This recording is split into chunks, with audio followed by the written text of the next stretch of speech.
Clip number 496۔ اس clip میں آپ قرآن پاک کی سورہ یونس کی آیت نمبر 67 سے 69 تک کی تلاوت، ترجمہ اور تفسیر قرآن صراط الجنان سماعت فرمائیں گے۔ بسم اللہ الرحمن الرحیم۔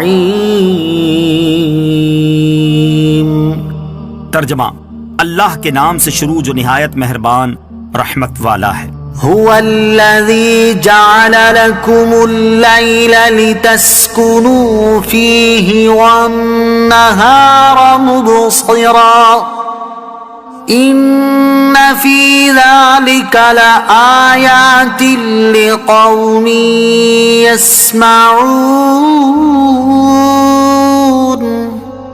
ترجمہ، وہی ہے جس نے تمہارے لیے رات بنائی تاکہ اس میں سکون حاصل کرو، اور دن کو آنکھیں کھولنے والا بنایا، بے شک اس میں سننے والوں کے لیے نشانیاں ہیں۔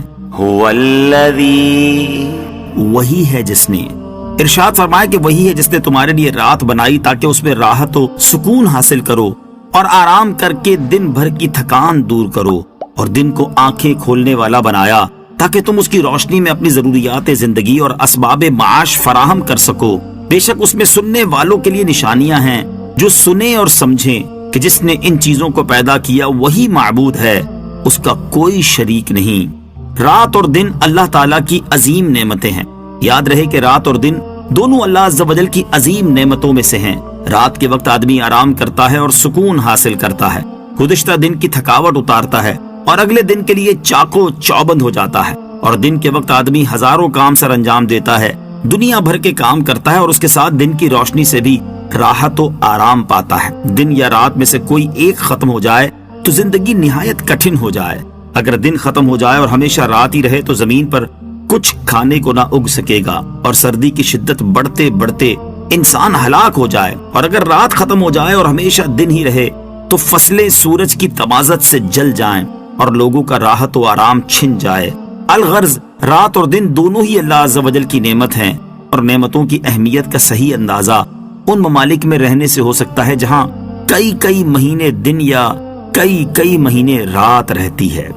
قالوا اتخذ اللہ ولدا سبحانہ هو الغنی له ما في السماوات وما في الأرض إن عندكم من سلطان بهذا أتقولون على الله ما لا تعلمون قل إن الذين يفترون على الله الكذب لا يفلحون۔ ترجمہ، کافروں نے کہا اللہ نے اپنے لیے اولاد بنا رکھی ہے، وہ پاک ہے، وہی بے نیاز ہے، جو کچھ آسمانوں اور زمین میں ہے سب اسی کا ہے، تمہارے پاس اس کی کوئی بھی دلیل نہیں، کیا تم اللہ پر وہ بات کہتے ہو جس کا تمہیں علم نہیں؟ تم فرماؤ بے شک اللہ پر جھوٹ باندھنے والے فلاح نہیں پائیں گے۔ قالوا اتخذ اللہ ولدا، کافروں نے کہا اللہ نے اپنے لیے اولاد بنا رکھی ہے۔ کفار کا یہ کلمہ نہایت قبیح اور انتہا درجے کے جہل کا حامل ہے، اور اللہ تعالیٰ نے اس آیت میں مشرکین کے اس قول کے 3 رد فرمائے ہیں۔ پہلا رد تو کلمہ سبحانہ میں ہے، جس میں بتایا گیا کہ اس کی ذات اولاد سے منزہ و پاک ہے کہ وہ واحد حقیقی ہے۔ دوسرا رد هو الغنی فرمانے میں ہے کہ وہ تمام مخلوق سے بے نیاز ہے، تو اولاد اس کے لیے کیسے ہو سکتی ہے؟ اولاد یا تو کمزور چاہتا ہے جو اس سے قوت حاصل کرے، یا فقیر چاہتا ہے جو اس سے مدد لے، یا کم عزت چاہتا ہے جو اس کے ذریعے سے عزت حاصل کرے۔ الغرض جو چاہتا ہے وہ حاجت رکھتا ہے، تو جو غنی ہو، بے نیاز ہو، کسی کا محتاج نہ ہو، اس کے لیے اولاد کس طرح ہو سکتی ہے؟ تیسرا رد لہو ما فی السماوات وما فی الارض میں ہے کہ تمام مخلوق اس کی مملوک ہے، اور مملوک ہونا بیٹا ہونے کے ساتھ نہیں جمع ہوتا، لہٰذا ان میں سے کوئی اس کی اولاد نہیں ہو سکتا۔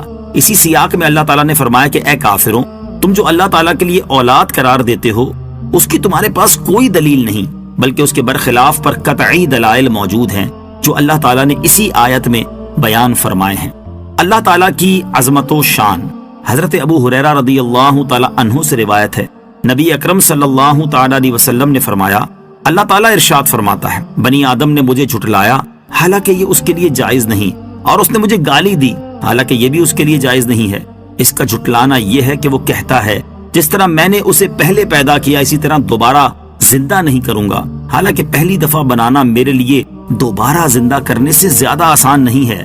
اور اس کا گالی دینا یہ ہے کہ وہ کہتا ہے اللہ کا بیٹا بھی ہے، حالانکہ میں اکیلا ہوں، بے نیاز ہوں، نہ میں نے کسی کو جنا ہے اور نہ مجھے کسی نے جنا ہے، اور کوئی ایک بھی میری برابری کرنے والا نہیں ہے۔ نوٹ، یہاں حدیث پاک میں جو یہ فرمایا گیا پہلی دفعہ بنانا میرے لیے دوبارہ زندہ کرنے سے زیادہ آسان نہیں ہے، یہ کلام بندوں کے اعتبار سے ہے، اور مراد یہ ہے کہ بندوں کے نزدیک کسی چیز کو پہلی بار بنانا مشکل ہوتا ہے اور دوسری بار بنانا آسان، جبکہ اللہ تعالیٰ کی قدرت کے سامنے پہلی اور دوسری دونوں بار بنانا ایک جیسا ہے۔ تو جب لوگوں کے نزدیک جو چیز مشکل ہے یعنی پہلی بار بنانا وہ اللہ تعالیٰ نے کر دیا اور اس کا کافروں کو بھی اقرار ہے، تو دوسری بار بنانے پر اس کی قدرت مانتے ہوئے کافروں کو کیا تکلیف ہے؟ حالانکہ قیامت کے دن پہلے پیدا کر دی گئی مخلوق کو ہی دوبارہ زندہ کیا جائے گا۔ قل، تم فرماؤ۔ اس آیت میں اللہ تعالیٰ نے اپنے حبیب صلی اللہ علیہ وسلم سے فرمایا ہے کہ جو لوگ اللہ تعالیٰ کے لیے اولاد کا دعویٰ کر کے اس پر جھوٹ باندھتے ہیں، آپ انہیں تنبیہ فرما دیں کہ ان کا انجام بہت برا ہوگا، اور یہ لوگ اپنی کوششوں میں کامیاب نہ ہوں گے بلکہ ناکام و نامراد ہوں گے۔